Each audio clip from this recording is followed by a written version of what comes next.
B'siyata d'shmai, we're going to learn Eirovin Daf Mem Daled. We're going to start 9 lines from the bottom of Daf Mem Gimel Amud Beis. Says the Gemara, Nechemya bereider av chaniloi, mashkachtei shmaita, v'nofak chutz litchum. This Nechemya was deeply engrossed in his Torah learning as he was taking a stroll beyond the outskirts of the city, and he went outside the tchum, outside his allowed 2,000 amos. By mistake, he went out. And he couldn't come back. We know the halacha is that somebody who goes outside the tchum, he's not allowed to go beyond the 4 amos in which he's standing. He can't come back into the tchum. Omale Rav Chizda Rav Nachman.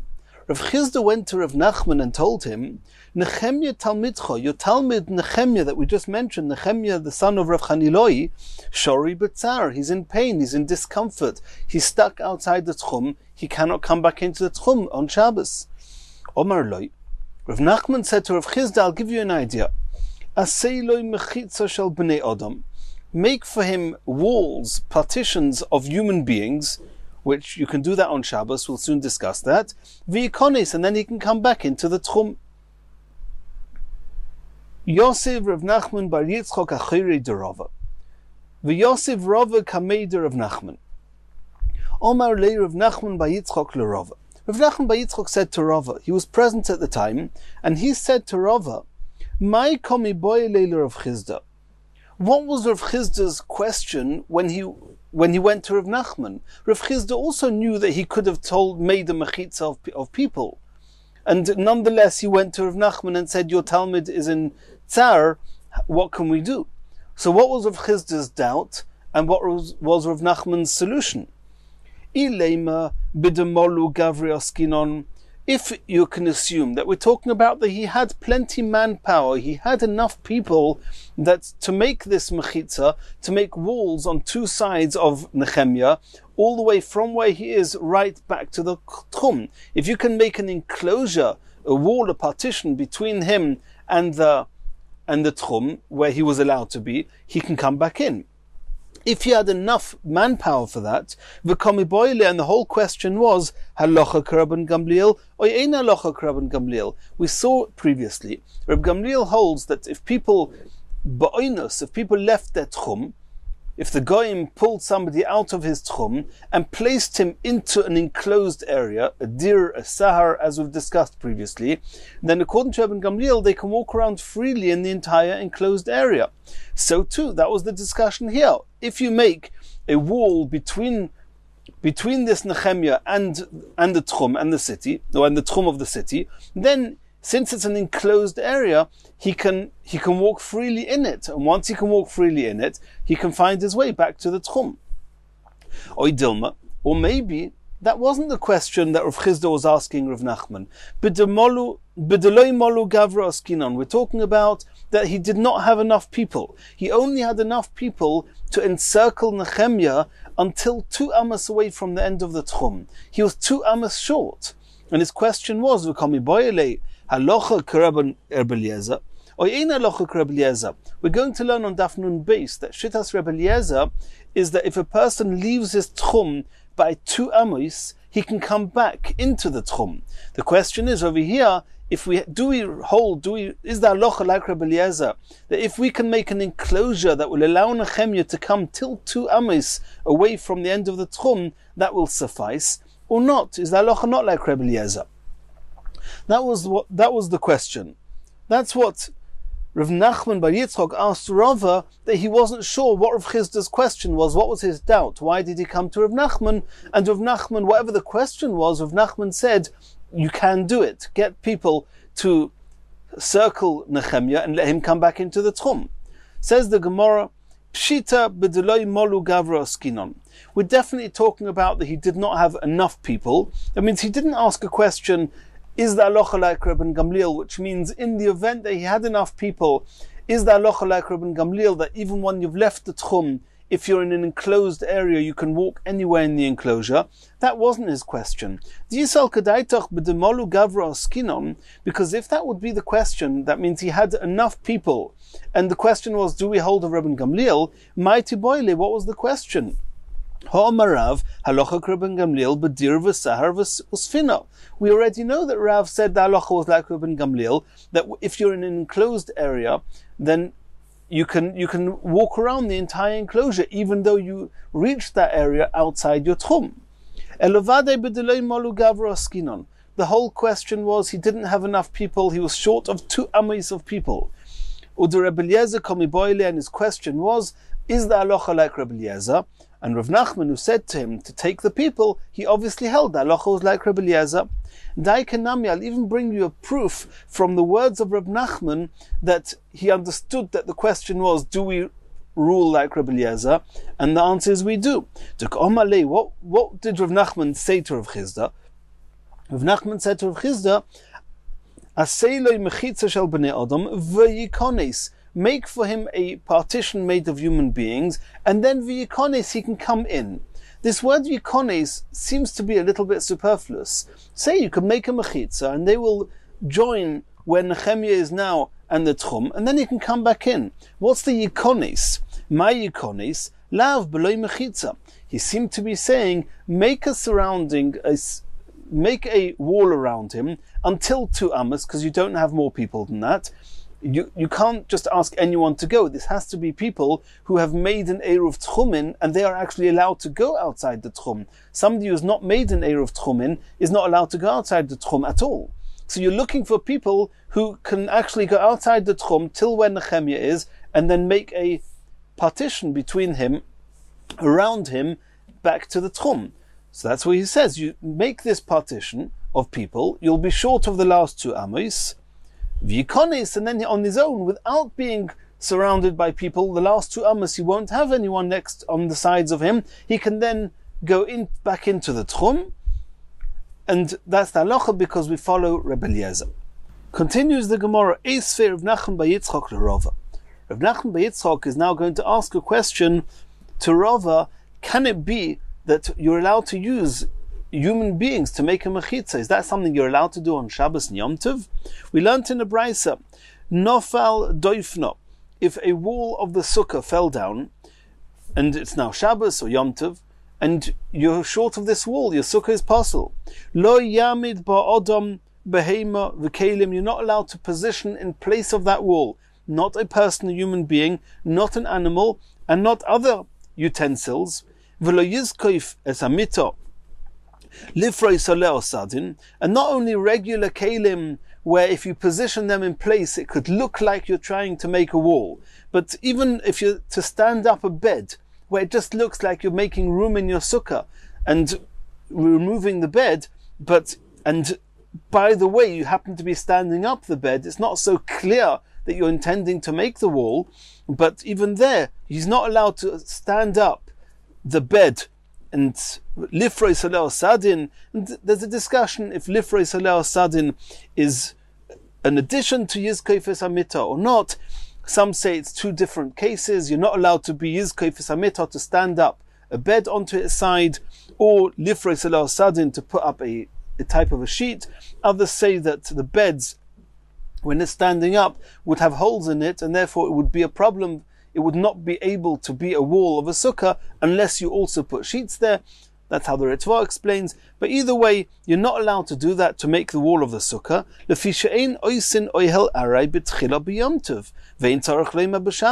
Because it's also to make a new partition, an oihel meaning a tent. That means not a covering you're not allowed to make. You're not allowed to make a wall, a mechitza, a separation. You're not allowed to do this. B'tchila means if you already have an existing wall, you can make an extension under certain circumstances we'll see soon. But over here, it's a whole wall we're trying to put up. You're not allowed to make a wall. B'tchila means you're not allowed to initially make a wall on Shabbos or Yom Tov. So that's a brisa. So you see clearly, you're not allowed to use a person to make a mechitza on Shabbos. So how could Rav Nachman say to Rav Chizda that you can get people to make a mechitza between this Nehemiah and the tchum, and then he can come back into the tchum? You're not allowed to make a mechitza of people. Omar le at omrusli meha. So Rava said to Rav Nachman bar Yitzchak, you're asking me from this brisa that says you're not allowed to make a mechitza of a human being on Shabbos or Yom Tov. V'anoa min elecha meha. I'll bring you a different source where there you see that you are allowed to. You are allowed to use your friend, a human being, if you need a sukkah and you're short of a wall, you're allowed to use your friend to be the last wall in order to allow you to eat, drink, or sleep in the sukkah. These are the main mitzvahs you do in the sukkah, is eat, drink, and sleep. And you can stand up the bed, and cover it with a sheet, which could be also talking about a sukkah, but not only. If you have a dead person that you don't want him to be in the sun, it's degrading, it will cause him to decompose quicker, and therefore you want to set up a shield for some shade, you're not allowed to do that.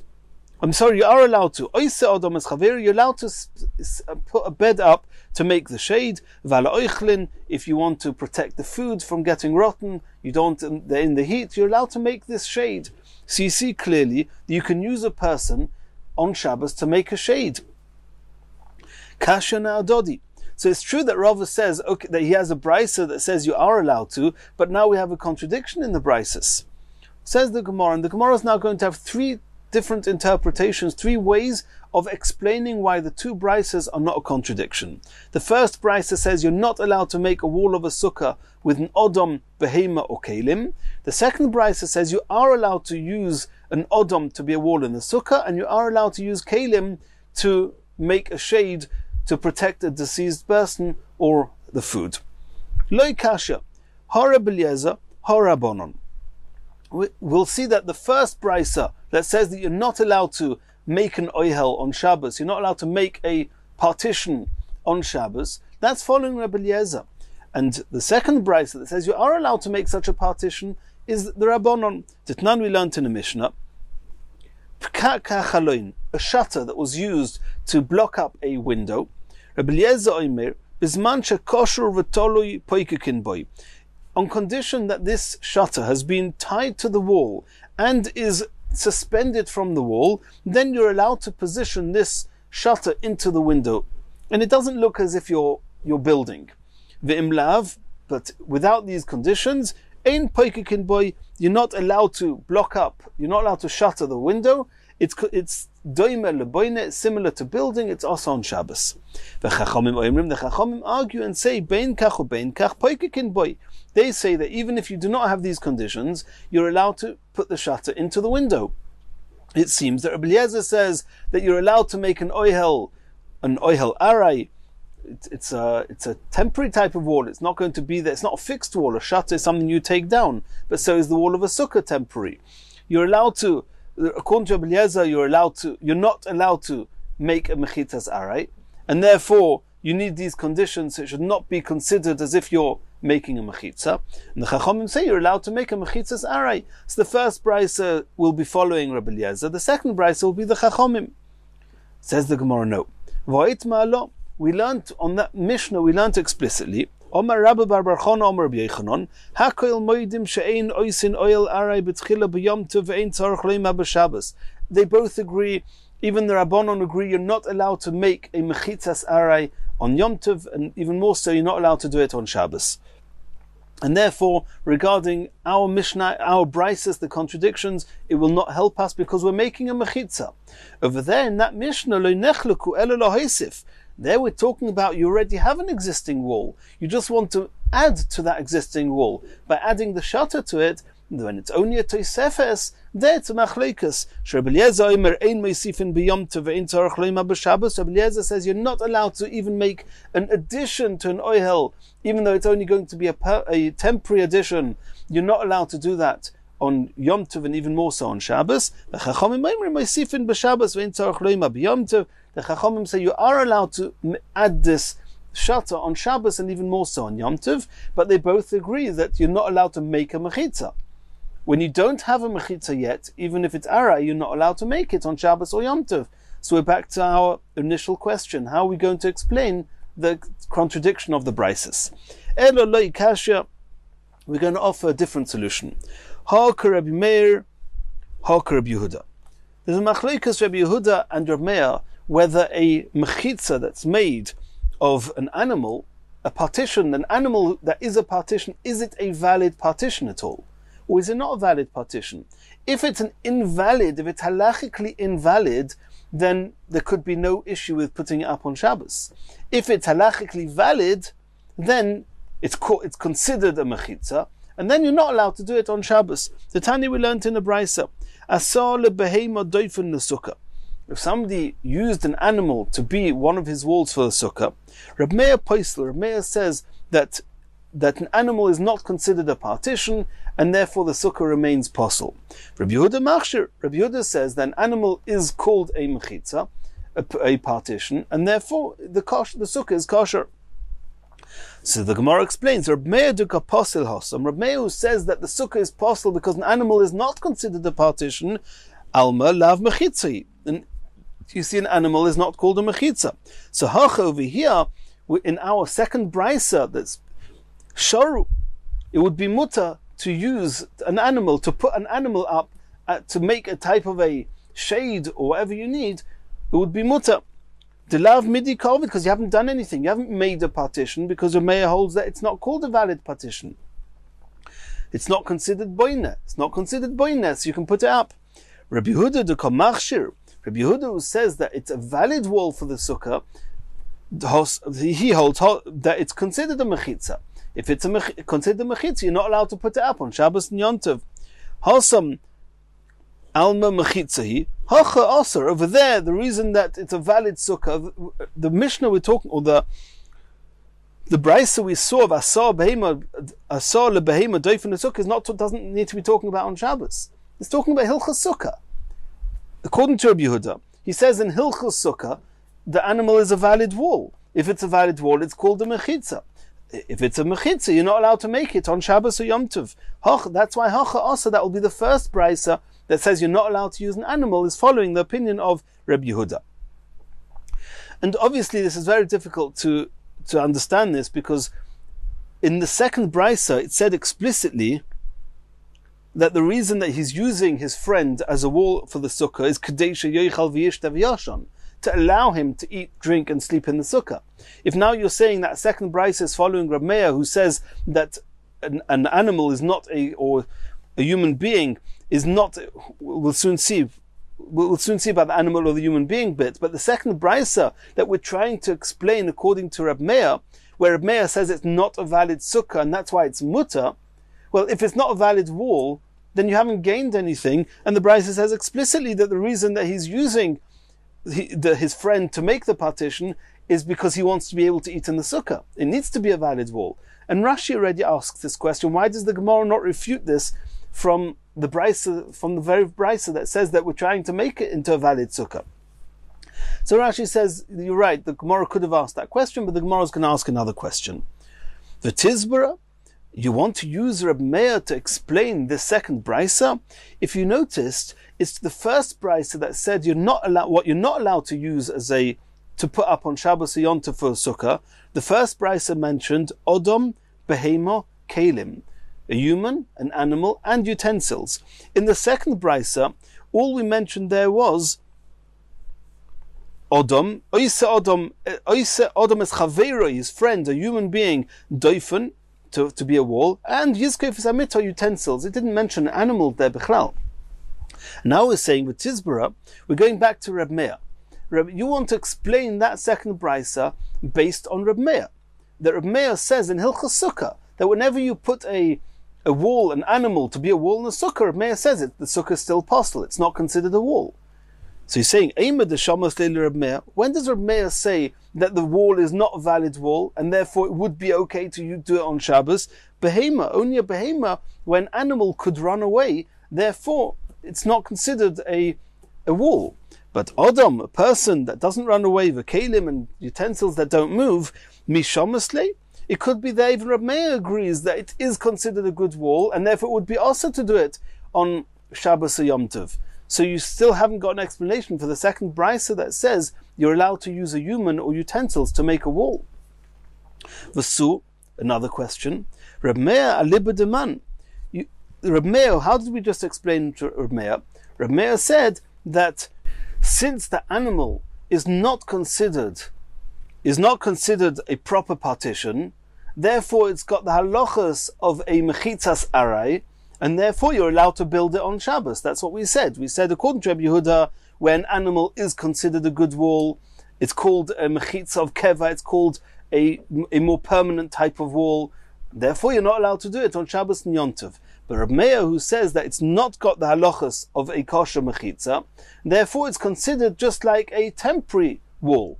And therefore you're allowed to put it up on Shabbos or Yom Tov. The Gemara is now saying, but he's arguing with Rebbe Eliezer and the Chachamim that we mentioned before.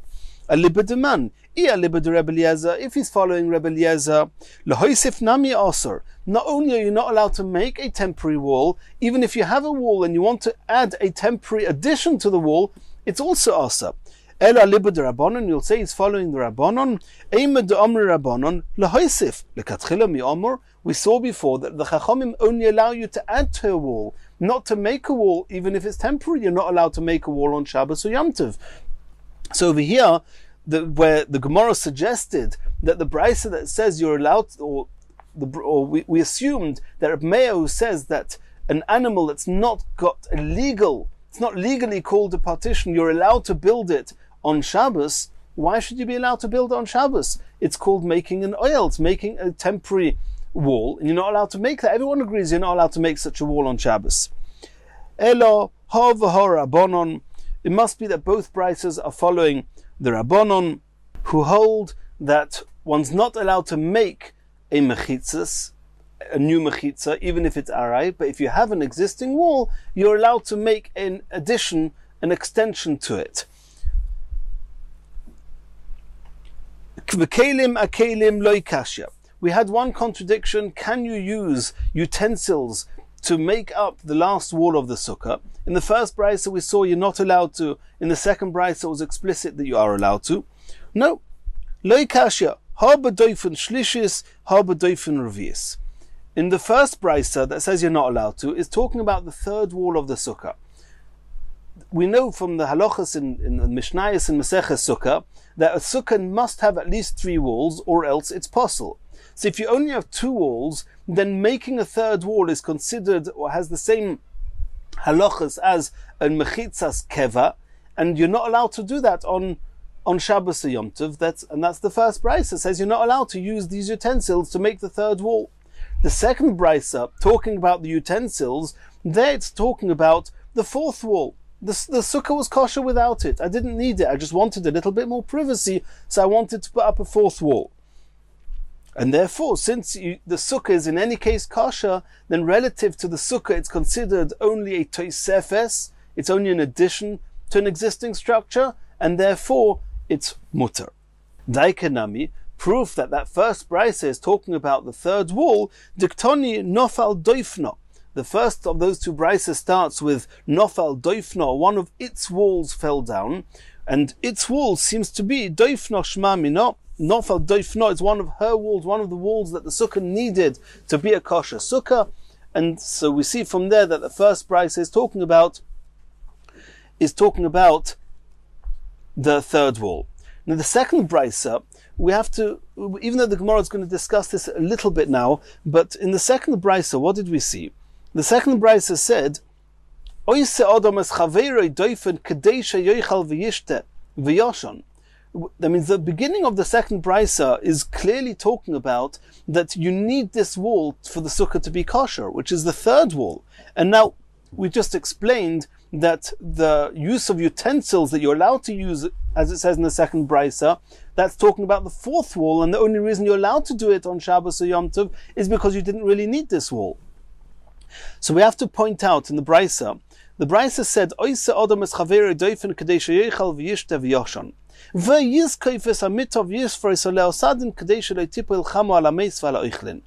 The second part of the last part of the brisa is clearly mentioning that you want to use this partition to make shade, in order to protect the food or a dead body.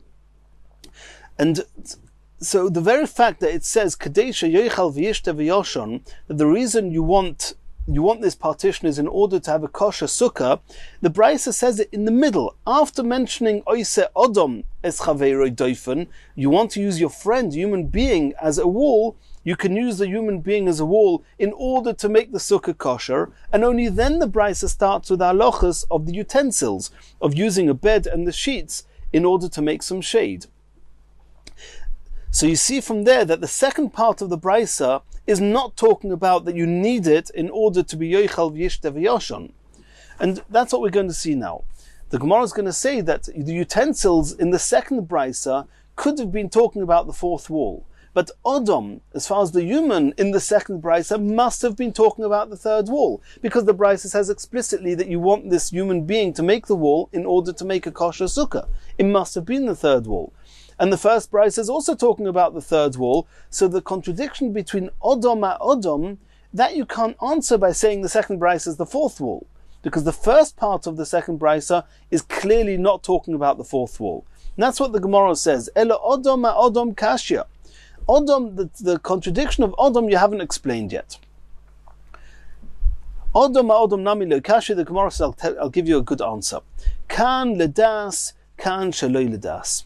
The first brisa that says that you're not allowed to make an Odom as a mechitza is talking about ledas. If the person who's making up the wall is knowledgeable of the fact that he's been asked to stand there in order to be a wall, then it's a problem, you're not allowed to do that. And then kan shaloi ledas, the second brisa that says you're allowed to use a person, is talking about where the person who's making up this last wall, the third wall, actually is oblivious to the fact that he is making the sukkah kosher. And since it's shaloi ledas, therefore he's allowed to be that wall. And Rashi here doesn't really tell us the difference. Why should it be that way?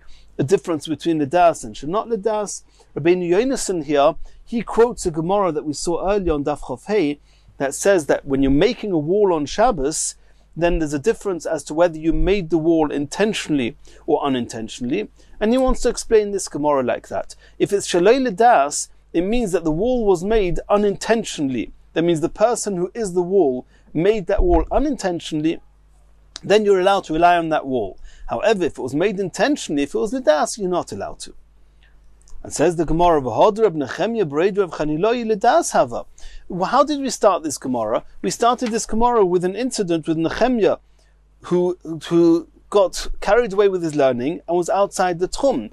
And Rav Chizda asked Rav Nachman what to do. Rav Nachman said, make a wall of people. Over there was ledas. He's collecting people to make a partition around Nehemiah so he can come back into the Tchum. Says the Gemara, Shaloi midas hava. Rav Chizda had planned to just bring lots of people to stand around there, and they wouldn't really know why they were there, and just they would be standing around making a partition, and that would allow Nehemiah to come back. Says the Gemara, okay, all the other people that you're calling, I can understand, they were oblivious as to why you asked them to collect there. Rav Chizda ledas hava, but Rav Chizda himself, he knew that what he was doing, he knew that he was getting people to be a mechitza for Nehemiah, and he was one of those people. How could he be part of that partition if he knew? Says the Gemara, Rav Chizda shlei min haminyan hava. Rav Chizda was arranging it. He wasn't actually one of the people who were standing there making the wall. And he wasn't allowed to make the wall because it was ledas. But all the other people, for them it was shaloi ledas. They were oblivious to the fact that they were making a mechitza, and therefore it was mutter. Continues the Gemara. Hani b'nei ganona. We've met these ganonas on Daf Mem, that these were people that would make canopies for the chasanim, and they would often bring hadassim to decorate these canopies. Da'ilu maya, they brought from Rishus Harabim into Rishus HaYochid. In our Gemara it says maya is water. In Rabbeinu Chananel actually has the version asa, they brought hadassim from the Rishus Harabim to the Rishus HaYochid. The mechitza shel b'nei Adam, they took people ledas. Those people were knowledgeable that they were creating a wall in order to be able to bring this water or the hadassim from the Rishus Harabim into the Rishus HaYochid. Nogdinu Shmuel, he very seriously rebuked them, could be he even hit them, and said, we're not allowed to do this. Omar, he said, Im Omru Shaloi midas, if the Chachamim said you're allowed to make a partition of people, and then for all intents and purposes you're creating a Rishus HaYochid, Sheloi midas, when the people who are making the mechitza are not knowledgeable and not aware of what they're doing, yoimru ledas, did the Chachomim say you're allowed to take people when they know that they are making a mechitza on Shabbos and they're allowed to make such a wall? Clearly not. And that's why Shmuel stopped these Bnei Ganona from doing this. Continues the Gemara. Hanu Ziki.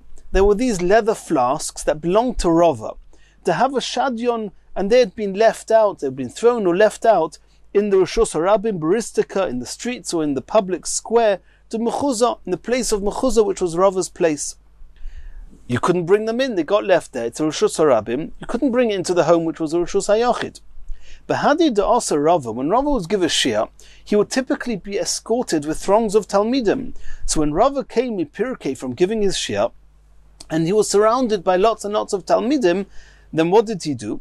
Then A'olinu Nihalei, the Shamash, took these flasks that were now amongst these Talmidim, and all these Talmidim created a partition around these flasks, and therefore he was allowed to pick them up, and he brought them into the Rishus HaYachid.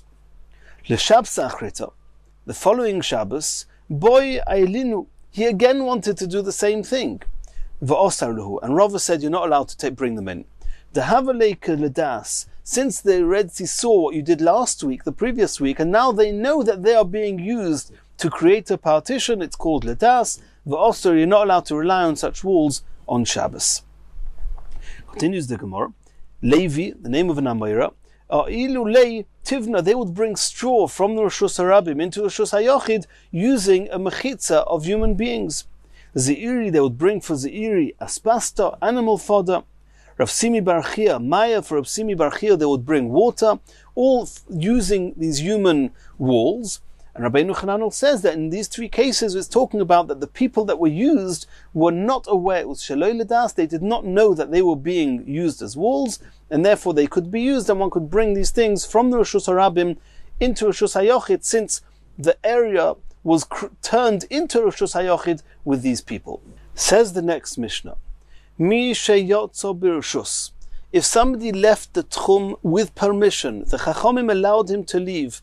For example, he was going to save lives, a midwife, somebody was leaving the tchum, or he was going to testify to the new moon, he had to come to Yerushalayim, to the Beis Din, to say that he saw the new moon. These were all reasons that the Chachomim allowed a person to leave the tchum. So, Samisha Yotza B'Rishus. And Va'amru, and on the way, when he was still traveling, he was outside his tchum, and now they told him, you don't need to travel anymore. The life you're trying to save doesn't need saving anymore. The woman you're trying to give birth to, she doesn't need you anymore. You don't need to go and testify for the new month. Some other witnesses have already done that. There's no more necessity to go to your planned destination. And now he is stranded outside his tchum. What can he do? The Chachomim gave him a new tchum. They said, since you went out of your tchum with permission, where you are now, you can go 2,000 amos around you. As if you acquired residence when Shabbos came in this place. Continues the Mishnah. Im hoyo b'toich tchum, if he's within his tchum, ki'ilu lo yotzo, it's as if he didn't go out. And these words don't really make much sense without any further elaboration, but we'll see in the Gemara what this means. Continues the Mishnah, anybody who leaves their tchum in order to save lives is allowed to go back to their place, and this too we'll see in the Gemara what this means. Says the Gemara, at first we think, let's read those words. If he's within his tchum, that means his house was A. He's allowed to go 2,000 amos from A. He can walk to the end of his tchum.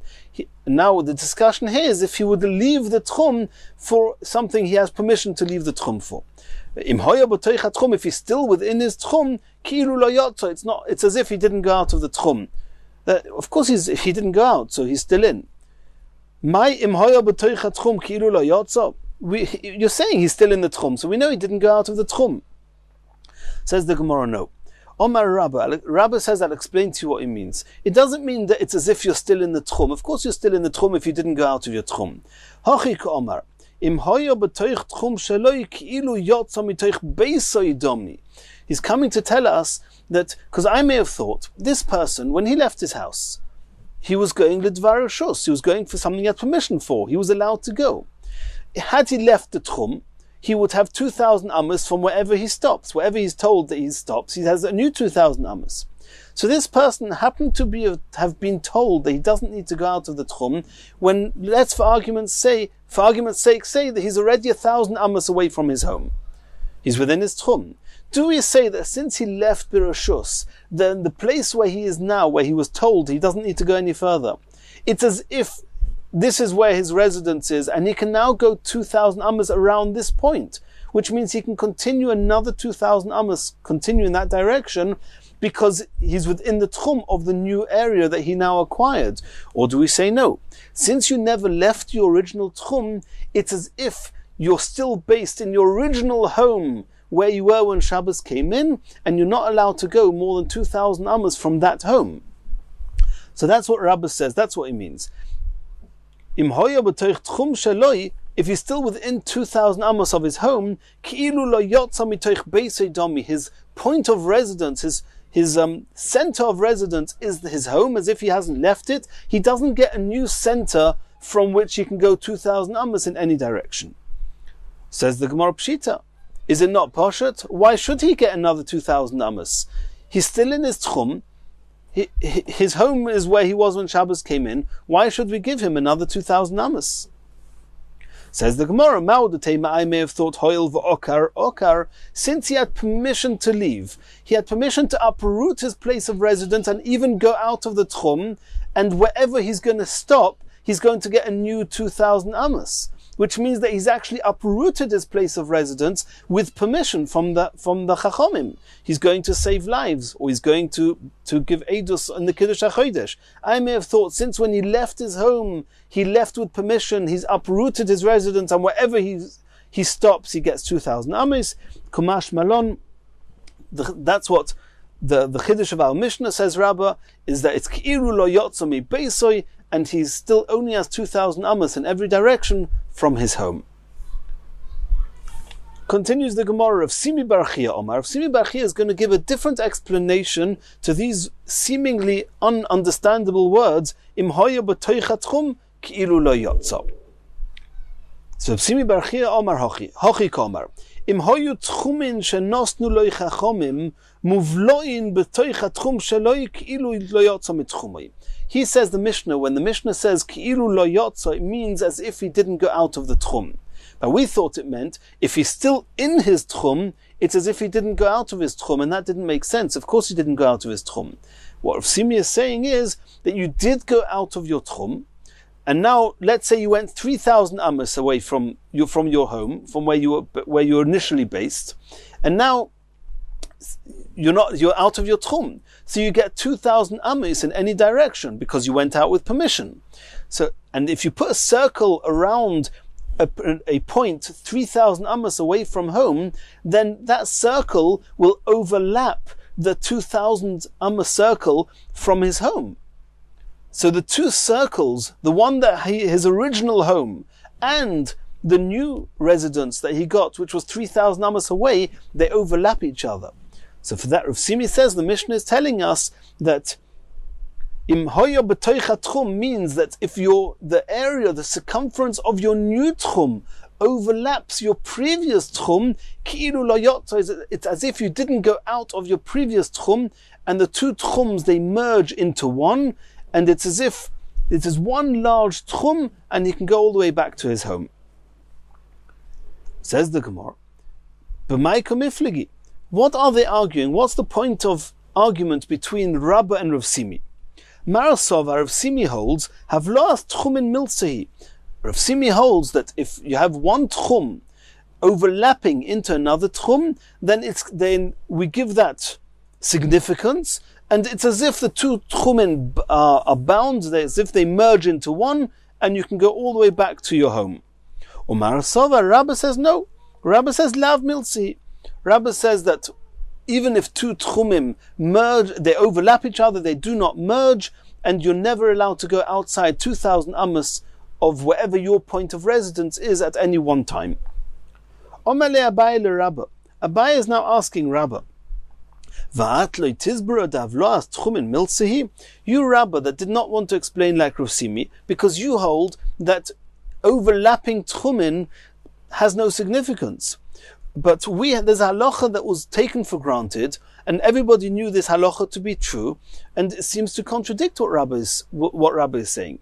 Uma ilu shovas b'maro shebetoicho arbos alofim v'al gago pochis marbos alofim amo lo nimtzo mahaliches kula v'chutzulo alpaim amo. What's the story here? It would seem to be common that there were caves. There were very large caves, and typically a cave, the entrance, the walls running up to the opening to the cave was slanted from the opening, slanted outwards towards the floor of the cave, which means they would typically have an exit at each end of the cave, and there would be a ladder there, and that ladder would take them up to the opening. So on the floor of the cave, there was actually 4,000 amos. It was a very wide cave.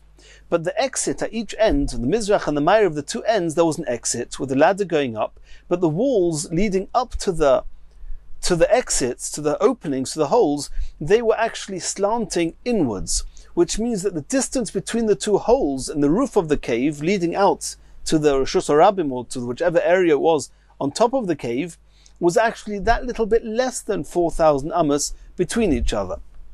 Now, interesting enough, if a person acquires residence in this cave on Shabbos, this cave is a secluded area, it's an enclosed area. It's considered, it's mukaf, it's completely closed. There's no issue of tchumin in there.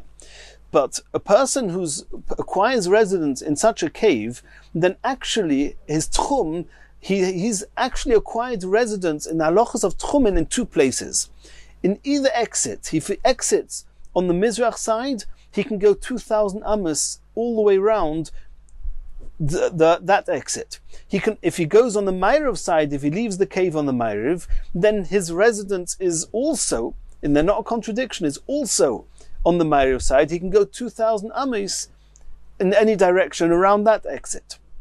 Now, if let's say that this cave was 5,000 amos wide, then he would be able to go out on the Mizrach side, go 2,000 amos in any direction.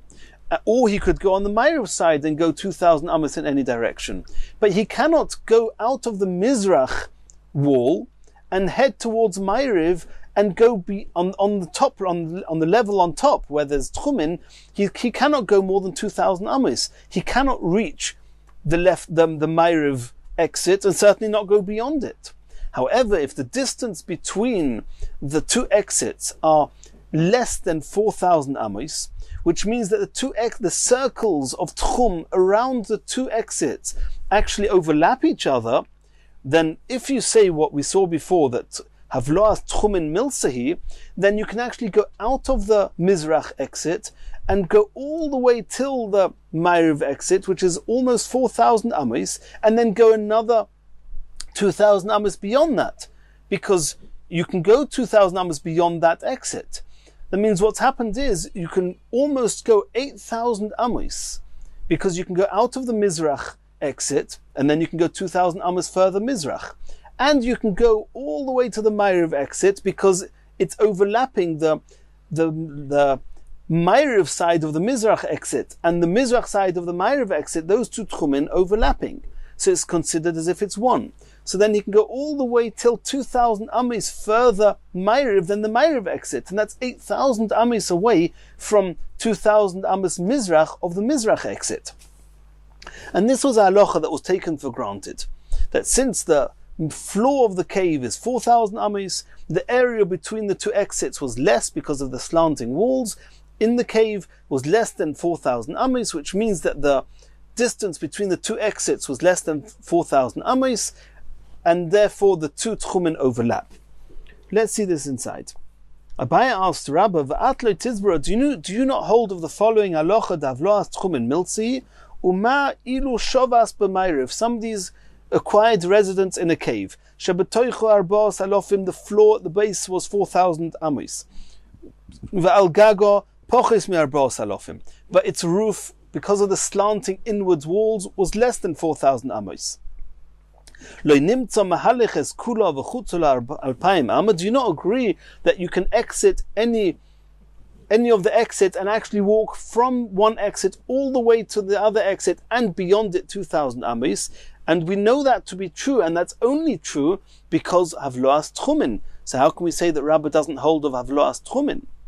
Omar Leis Abaye answered as follows: do you not understand the difference between heichad shovas ba'avir mechitzois mi ba'oidyoim leheichad lo shovas ba'avir mechitzois mi ba'oidyoim? There's a fundamental difference. Over here, his place of residence was in the cave. He was surrounded by mechitzois, and he had two exits, and he actually acquired residence relative to the two exits in both of them when Shabbos came in. He had the tchum of both when Shabbos came in, and therefore if they overlap, they merge, and it's as if it's one tchum. However, in the case that we're discussing, where this person left the tchum 3,000 amos away from his home, which is what Rav Simi was talking about, our Mishnah, then when Shabbos came in, he only had one tchum, the tchum around his house. When he left and went 3,000 amos, and he left with permission, but he now acquired, the Chachomim gave him a new tchum, 3,000 amos away. But when he got his new tchum, then he lost his previous tchum. And no one time can you have two tchumin if your place of residence when Shabbos came in is just one place. And your place of residence cannot be in two places, besides for if you're in a cave and you have two exits. But in the case of Rav Simi, then you never had also the tchum of your home, also the tchum 3,000 amos away at the same time. And therefore Rabbah says, and therefore I don't agree. In the case of Rav Simi, I don't agree that overlapping tchumin merge them. In the case of the cave, that's different. Says the Gemara, so are you, Rabbah, saying that in an event that a person, when Shabbos came in, he didn't actually have two areas of residence with two tchumin? In that case, you do not say Havloas Tchumin? How are you going to understand this Mishnah? We're going to learn later on Daf Nun Beis V'Otnan. Rabbi Eliezer Omer, Shtayim Yikonis, Gimel Lo Yikonis. If somebody goes out of the tchum 2 amos, according to Rabbi Eliezer, if you left your tchum just 2 amos, you can come back into the tchum. If you left 3 amos, you cannot come back in the tchum. And my love, how are we understanding Rabbi Eliezer's halacha? Rabbi Eliezer letamei de Omar v'hu be'emtzon. There's a discussion when it says that when you leave the tchum, you get 4 amos. Does that mean 4 amos in any direction from where you are, which is really a square of 8 amos by 8 amos? Or is it 4 amos altogether, as if you're in the middle, 2 amos in either way, a 4 amos square? Rabbi Eliezer holds that you get a 4 amos square, the person in the middle. If the person is in the middle, then he's left 2 amos. Now the area around him that the Chachomim said that you have Daled amos actually touches flash with the end of his tchum. He went out 2 amos. He's got 2 amos in any direction. 2 hours back towards his tchum is exactly where the tchum ended. So his new area, his new Daled amos, and his old tchum, they actually merge, they meet each other. And therefore he says that since they meet each other, it's as if they are overlapping each other, and therefore you can go from one to the other. The 4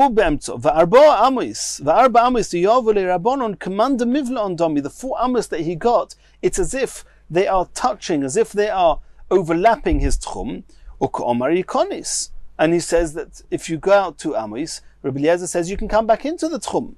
So you see, according to Rabbi Eliezer, an overlapping tchumin, and over there he didn't have both. When Shabbos came in, he was only in his tchum in his home, and then he left the tchum. And now Chazal gave him a Daled amos, a new Daled amos. And Rabbi Eliezer says that it's as if the 2 tchumin are merged. So how can you, Rabbah, say that in such a case you wouldn't say Havloas Tchumin? Omali Rabbi Bar Chona LaAbaya. Rabbi Bar Chona now asked Abaya, you're asking a question on Rabbah from Rabbi Eliezer? Umid Rabbi Eliezer kamoisiv slei lemar? You're asking a question from Rabbi Eliezer onto Rabbah? The Chachomim argued Rabbi Eliezer. And so how can Rabbah say, I argued Rabbi Eliezer? There's other Tanoim who argued Rabbi Eliezer. How can you ask a question against Rabbah from Rabbi Eliezer? Omar Lei, So Abaye said, yes, I can ask a question from Rabbi Eliezer onto Rabbah. Yes, the Shmiali Minei Demar. I heard from Rabbah that Rabbah said, Ad kan lo pligi Rabbanon alei Rabbi Eliezer elo ledvar reshus. The Chachomim only argued on Rabbi Eliezer on Daf Nun Beis. We'll see later what that was. Only when you went out for ledvar reshus, for something that was not a mitzvah. Aval if ledvar mitzvah, if you actually went out ledvar mitzvah, moidele, then the Rabbanon argued Rabbi Eliezer, there's no machlekas, that if you go out just 2 amas, you can come back in. And therefore that was Abaye's question to Rabbah, because our Mishnah is talking about that he left ledvar mitzvah. So you, Rabbah, why did you argue with Rav Simi and say that Havloas Tchumen is lav miltzi? In our Mishnah, you should have said that an overlapping tchum should be something that merges the 2 tchumen and should be significant, like Rav Simi says, and that was Abaye's question on Rabbah. And in Mir Hashem, in the next year, we're going to continue from here.